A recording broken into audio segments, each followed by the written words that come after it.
Santapan Harian Rabu 19 April 2023.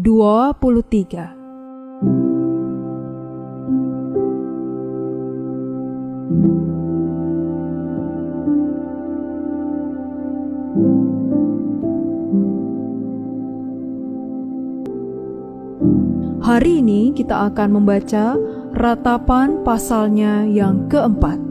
Namun kita akan membacanya pada ayat yang ke-11 hingga ayatnya yang ke-17. Sebelumnya, mari kita berdoa.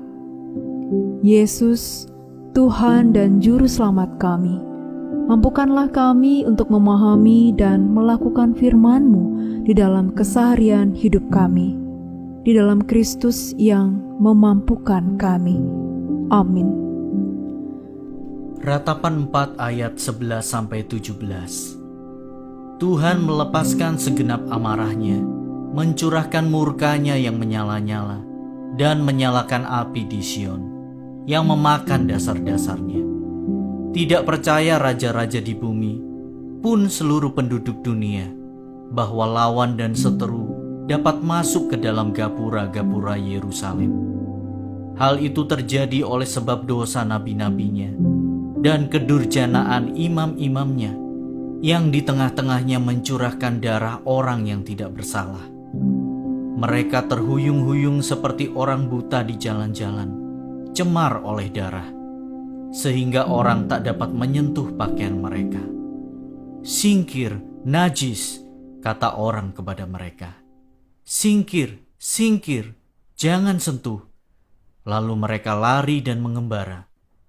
Maka berkatalah bangsa-bangsa, mereka tak boleh tinggal lebih lama di sini. Tuhan sendiri mencerai-beraikan mereka.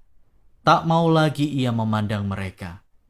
Para imam tidak mereka hormati, dan orang-orang tua tidak mereka kasihani. Selalu mata kami merindukan pertolongan, tetapi sia-sia. Dari menara penjagaan kami menanti-nantikan suatu bangsa yang tak dapat menolong.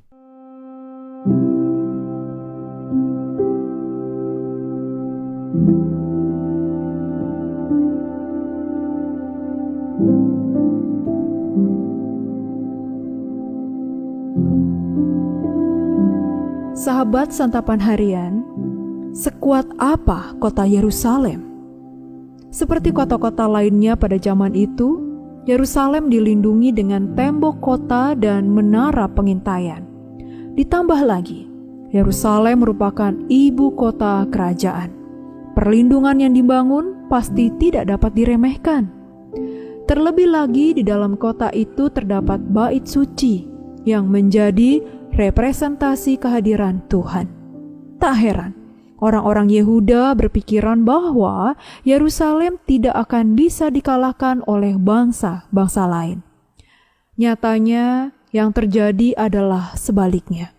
Kondisi nyaman dan aman berubah menjadi kehinaan dan kelaparan hebat.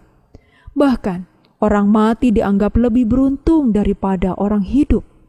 Semua itu terjadi karena dosa umat. Para nabi dan para imam yang semestinya melayani Tuhan dalam kekudusan telah tercemar akibat dosa ketidakadilan, sehingga mereka dinajiskan. Tembok kota dan menara pengintaian pun tidak dapat meluputkan mereka dari kekalahan dan kesengsaraan. Sungguh tak terbayangkan. Hidup orang-orang Yehuda penuh dengan kesombongan. Sebagai umat pilihan Tuhan, mereka yakin bahwa bagaimanapun juga keadaan mereka, Tuhan tidak akan membiarkan mereka celaka. Pikir mereka, status mereka memberikan kekebalan terhadap penderitaan. Akibatnya mereka lalai untuk setia kepada perintah Tuhan. Kiranya kita belajar dari sejarah bangsa Yehuda. Sebagai orang Kristen, kita bisa membanggakan diri kita sebagai orang yang sudah diselamatkan. Pikir kita, tak perlu lagi kita repot-repot menjaga kekudusan hidup dan berbuat baik, karena keselamatan sudah diberikan oleh Tuhan. Itu salah. Memang keselamatan telah dianugerahkan, tetapi jangan sampai kita lalai untuk memelihara dan menghidupi keselamatan itu. Hendaknya segenap hidup kita dipenuhi kekudusan, keadilan, dan kebaikan sebagai wujud syukur kita atas keselamatan dari Tuhan, juga sebagai bukti kesetiaan kita kepada Tuhan. Jauhkanlah kiranya sikap congkak bongak dari diri kita. Mari kita berdoa. Kami merindukan sedikit kelembutan-Mu ya Kristus. Merendahkan diri di saat kami menampilkan diri, menemukan kemuliaan dan kekuatan dalam rahmat-Mu, dan tahu bahwa dalam kelemahan kami, anugerah-Mu sempurna. Di dalam nama-Mu Yesus, hancurlah kecongkakan kami. Amin.